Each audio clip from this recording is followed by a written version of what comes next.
តែមួយពេលសឃើញអូនចិនផ្លាប់ដូរទាំងអម្ដេចបានថ្លៃអៀននឹងរូបប្រនិយាយអូនស្ដាំតែមិនព្រមឆ្លើយឆ្លងសងឆ្លងស្មើស្មោះនៅអៀនអីដល់ម្លឹង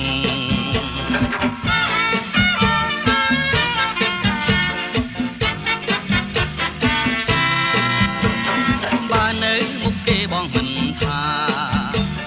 ក្រោមដួងចន្ទត្រាយុស្មើនឹងមានអីគួរខ្មាស់ទៀនប្រលឹងបងធ្វើអ្វីខុសបានអូនខឹង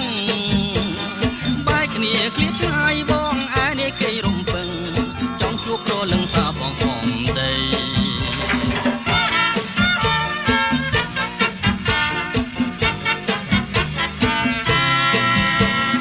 អីលើបានជួបពិនតែកិនមិនយល់ដេញប្រងញីមលប្រងើយនឹងស្នេហ៍បងសួររំចាំអូនរាប់ឆ្នាំរាប់ខែបានជួបហើយស្រាប់តែពុំងារមិនចេញស្ដីនិយាយមួយម៉ាត់អស់ចិនដាបើយើងបែកគ្នាគឺរូបស្រីទទួលកំហុសព្រមមិនស្ដី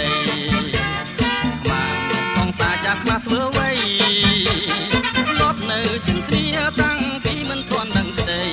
ហ៊ានដល់ណាស្រីប្រលឹងបងអើយ